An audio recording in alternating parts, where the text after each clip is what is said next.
नमस्कार दोस्तों, आप सभी का स्वागत है मेरे YouTube चैनल सैफरन ट्राइबल में। मैं आप सभी का मित्र अंकेश फिर से आप लोगों के समक्ष प्रस्तुत हुआ हूं अपना अगला वीडियो लेके, जो कि बेस्ड है बांग्लादेश में हो रहे हिंदुओं और क्रिश्चियंस और बौद्ध जो है वहां पे माइनॉरिटीज हैं उनके ऊपर जिस तरह के अत्याचार हो रहे हैं उसको लेके।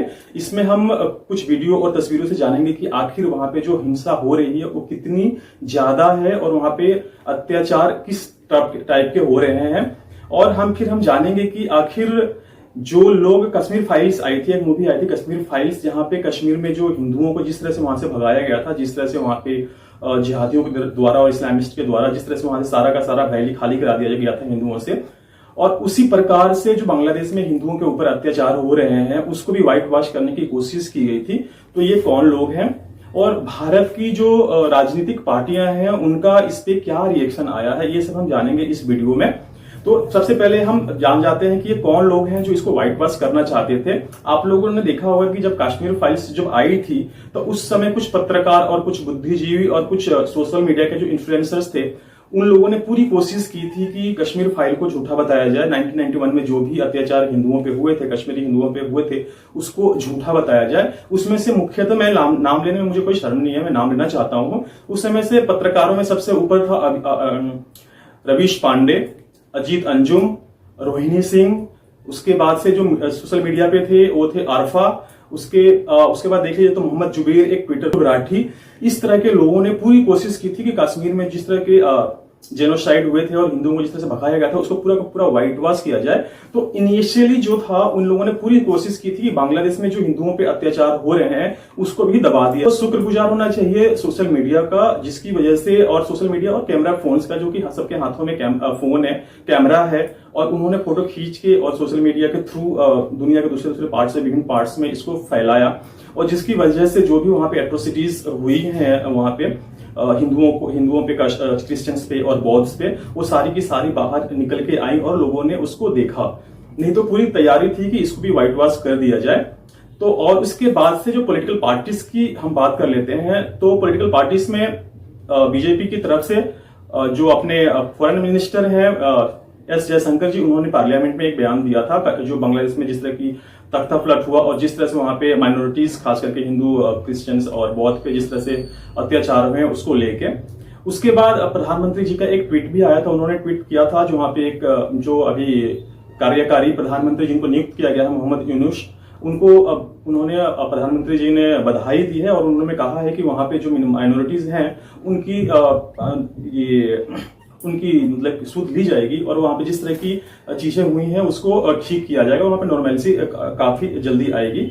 और भारत सरकार ने एक उच्च स्तरीय कमेटी की गठन किया है जो वहां पे माइनॉरिटीज के ऊपर जो भी अत्याचार हो रहे हैं, अल्पसंख्यकों के ऊपर जो भी अत्याचार हो रहे हैं उसको मॉनिटर करेगी।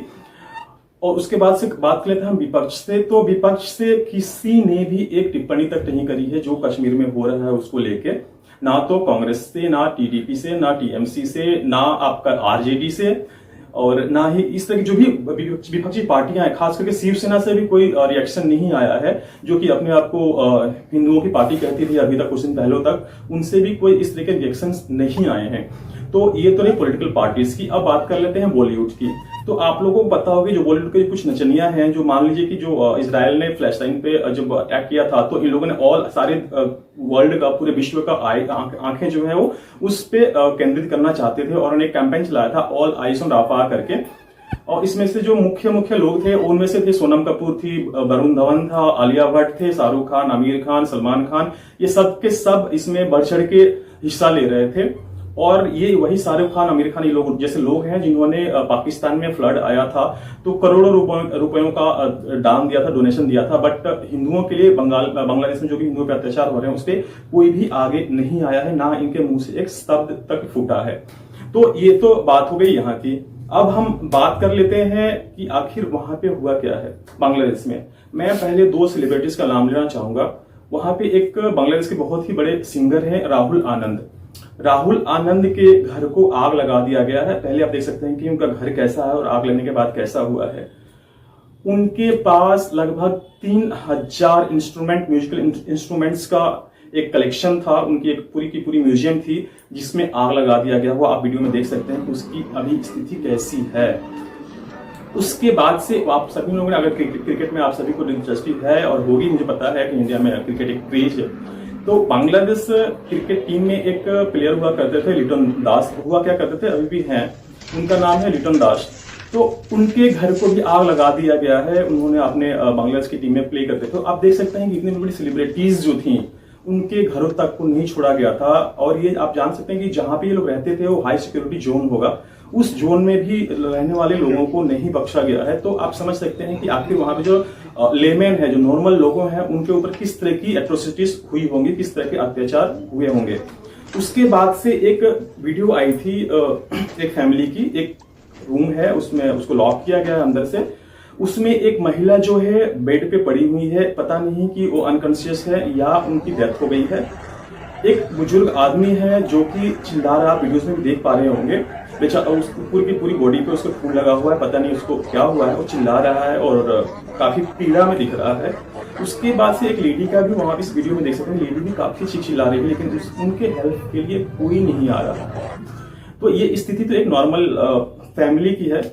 उसके बाद से एक और वीडियो जो वायरल हुआ है, मैंने ऐसी तो हजारों वीडियोस आई हैं, बट एक मैंने कुछ वीडियोस को ही सिलेक्ट किया है क्योंकि समय सीमा भी होती है और समय की जो बाध्यता होती है उसकी वजह से। तो उसके बाद एक वीडियो आया एक लड़की की, जिसको इन लोगों ने एक पिलर में बांध दिया है, रस्सी से बांध दिया है, और आसपास कुछ लड़के हैं, लड़कों के साथ कुछ बुर्का पहनी हुई लड़कियां भी हैं, और वो लड़कियां उस लड़की को टॉर्चर कर रही हैं। आप वीडियो में भी देख सकते हैं कि इसमें सारा का सारा डिटेल्स है, उसको टॉर्चर कर रही हैं, उसको मार रही हैं, उस पर कुछ बंगाली में बोल रही हैं, वहाँ का जो लोकल बंगाली लैंग्वेज है उसमें कुछ बोल रही हैं, और लड़की वहां पे चीख चिल्ला रही है और शायद उनसे क्षमा मांग रही है। ये लड़कियां जो उसे मार रही हैं, टॉर्चर कर रही हैं, जहां पे वीडियो में देखा जाए, गौर से देखा जाए, तो आप एक बात समझ सकते हैं कि ये कभी ये उस लड़की की पड़ोसी होगी, सखी होगी, सहेली होगी, फ्रेंड होगी। बट जब ऐसी स्थिति आई तो उन लोगों ने उस लड़की के साथ, हिंदू लड़की के साथ कैसा व्यवहार किया आप लोग देख सकते हैं।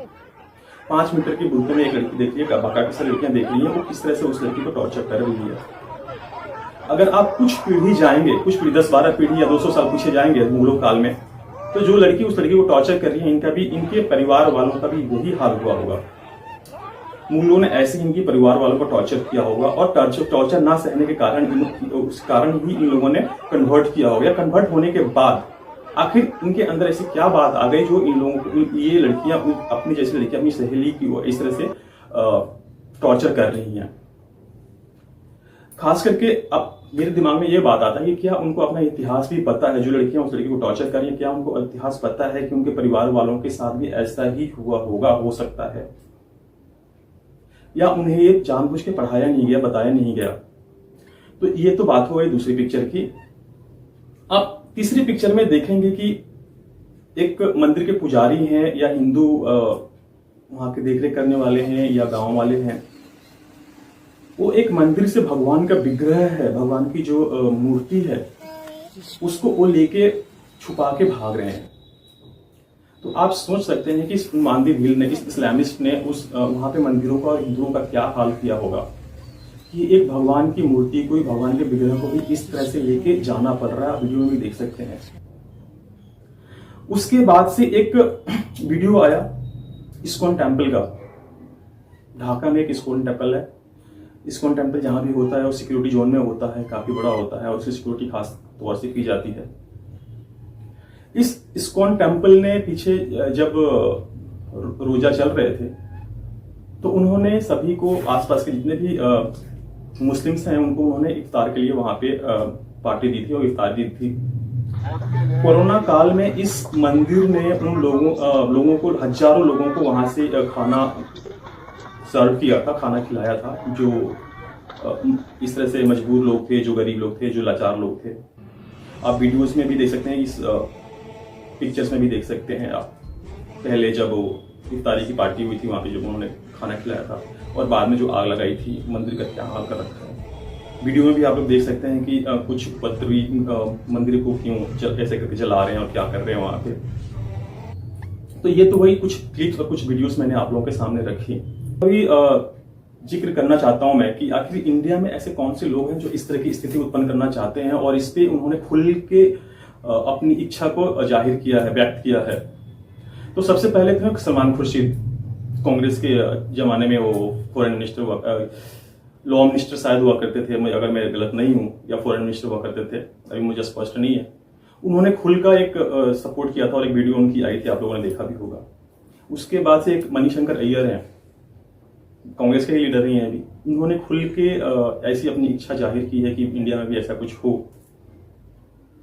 उसके बाद से हम जान लेते हैं कि कुछ इस तरह से लोग हैं जिनके चेहरे खुल गए हैं कि भारत में ऐसा हो सकता है, फिर हमारी सत्ता पलट होगा, फिर हम अपनी जो भी अपनी आकांक्षाएं हैं, महत्वाकांक्षाएं हैं, हम उसको यहाँ पे लागू करेंगे। तो ये तो दो नेताओं की बात है, ऐसे हजारों लाखों यहाँ पे इंडिया में पड़े हुए लोग पड़े हुए हैं भारत में, जो इस तरह की अपनी बातें करते हैं। अब बात कर लेते हैं कि अमेरिका, यूके और जर्मनी जैसे जो ह्यूमन राइट्स को लेके और एट्रोसिटीज को लेके, इंडिया में डेमोक्रेसी को लेके काफी ज्यादा चिंतित रहते हैं, काफी ज्यादा उनका बयान आता है, मुखर रहते हैं इन सब चीजों को लेके। उनका इस पे क्या कहना है? तो आप जिस तरह से हमारा ओपोजिशन साइलेंट है, जिस तरह से हमारा बॉलीवुड साइलेंट है, जिस तरह से हमारा बुद्धिजीवी वर्ग बांग्लादेश को लेके, हिंदुओं पे हो रहे अत्याचार को लेके साइलेंट है, वैसे ही वेस्ट के सारी कंट्रीज साइलेंट है। किसी ने भी अभी तक एक टीका टिप्पणी तक नहीं की है, सिर्फ इजराइल को छोड़ के। जो भारत में इजराइल के जो यहाँ पे दूत हैं, एम्बेसडर हैं, उन्होंने इसकी कड़ी निंदा की है और उन्होंने कहा है कि हम बांग्लादेश के हिंदुओं के साथ हैं। हमारे जो यहूदी मित्र हैं, यहूदियों ने और जीव्स हैं, वो खुल के इसकी भर्त्सना कर रहे हैं और वहां बांग्लादेशी हिंदुओं का सपोर्ट कर रहे हैं। बाकी सारी कोई भी वेस्ट की कंट्रीज ने नहीं, किसी भी इस्लामिक 57 कंट्रीज हैं उसको नहीं, किसी ने भी इस पे कोई भी टिप्पणी नहीं की है। तो ये तो रही मेरी अगली सीरीज बांग्लादेश पे हो रहे हिंदुओं के अत्याचार को लेके। अगर ये हिंसा कैसे हुई, क्यों हुई को देखना चाहते हैं तो आप मेरा इससे पहले वाला वीडियो देखिएगा कि बांग्लादेश क्राइसिस एक्सप्लेन्ड में, इसका जो लिंक है मैं आपको ये डिस्क्रिप्शन में डाल दूंगा, आप लोग वहां से देख सकते हैं डायरेक्ट। और मैं आप लोगों से फिर से आग्रह करता हूं, हाथ जोड़कर आग्रह कर रहा हूं कि कृपया मेरे वीडियोस को लाइक करें, शेयर करें, कमेंट करना ना भूलें और अपना प्यार बरसाते रहें। तब तक के लिए आप सभी को मैं कहता हूं जय श्री राम। आपसे मिलता हूं मैं अगले वीडियो में, तब तक के लिए बहुत बहुत धन्यवाद अंतिम तक देखने के लिए।